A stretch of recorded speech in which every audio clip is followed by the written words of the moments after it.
à tous, à toutes, ravis d'être avec vous à nouveau aujourd'hui. On va appeler un petit peu ceux qui sont dans les allées encore à nous rejoindre, à s'installer, à prendre place. Et on va commencer dans 2 petites minutes. Un petit peu en retard, mais c'est le matin, tout ça. On boit encore le café. D'ailleurs, si vous voulez, derrière, il y a du café, du thé, il y a plein de choses. Installez-vous, installez-vous, venez, rejoignez-nous. Fais-le. C'est bon pour toi. Bon. Derrière, ils ont l'air d'être très intéressés par les stands, donc on ne va pas les embêter. On va commencer. Qu'est-ce que vous en dites? Ouais. Merci à toutes, à tous d'être avec nous. Aujourd'hui, on a 2 garçons. C'est chouette. La parité, on approche de la parité. On parle pédagogie encore ce matin dans le cadre de cette 2e journée de la 4e édition du Festival pour l'école de la vie. On va faire un rapide tour de table pour vous expliquer qui on est, d'où on vient, tout ça. Et puis après, on va poser des questions. Pendant à peu près une 50aine de minutes, on va échanger. Et puis, sur les 10 dernières minutes, je vous invite vraiment à noter toutes les questions qui vous taraudent pour poser à nos intervenants. Alicia, je vous invite à prendre le micro. Alicia, comment égayez-vous joyeusement vos journées? Bonjour à tous, je suis ravie d'être ici. Merci de m'avoir donné l'opportunité de participer à ce débat. Donc, moi, je suis venue ici avec l'Institut Heartfulness et l'Institut Brighter Mind France. Donc, j'ai créé un programme pour apporter la méditation et la relaxation dans les écoles. Et je participe à un programme cognitif pour équilibrer le cerveau gauche et le cerveau droit. Donc, comment j'occupe mes journées avec tout ça et dans la recherche joyeuse. Merci. Vous allez nous expliquer au quotidien comment ça se matérialise. Anne, bonjour. Bonjour Lucie. Merci d'être à nouveau avec nous. Alors, je me présente Anne Bidot, je suis journaliste professionnelle spécialisée en éducation, parentalité, psychologie de l'enfant.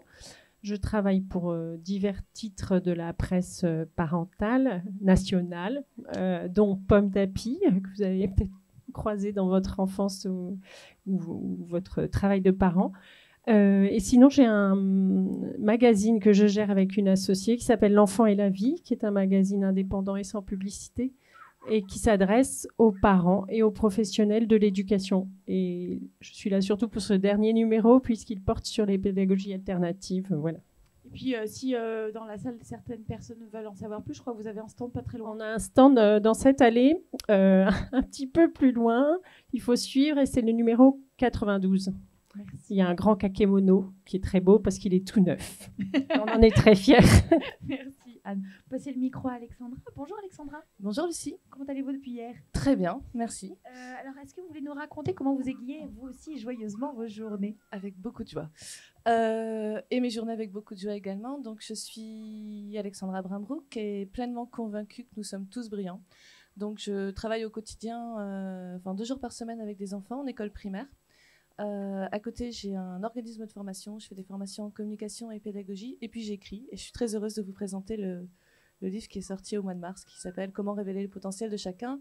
C'est un guide pratique pour comprendre les difficultés de compréhension et de communication pour les enfants, les adolescents. Et ça marche même pour les adultes. Il est publié donc chez Retz, qui a aussi pas très loin d'ici. Après, pour les enseignants, Retz, c'est ressources pédagogiques principalement. On les trouve en librairie? En librairie, partout. Et puis là, on a un stand, c'est le numéro 129. Super, merci beaucoup. À mes côtés, Émile. Je suis entourée d'enseignants du public, ça c'est chouette. Bonjour. Attention, on va éviter l'accident. Émile, vous êtes enseignant, donc je l'ai dit, mais auteur également. Vous avez publié un ouvrage également chez Retz, très différent. Oui, je suis prof en CM1 dans le 10e arrondissement à Paris, dans une école publique. Et j'ai entrepris une sorte de tour du monde des écoles alternatives. Et du coup, j'ai écrit un livre à ce sujet qu'on peut aussi trouver sur le stand de Retz. Mais voilà. Puis le reste de mon temps, je l'égaye, c'est pas très gai, mais en gérant une association qui fait de l'hébergement de demandeurs d'asile chez des particuliers. Donc on n'est pas trop dans le thème du festival, mais c'est pas si voilà. gars.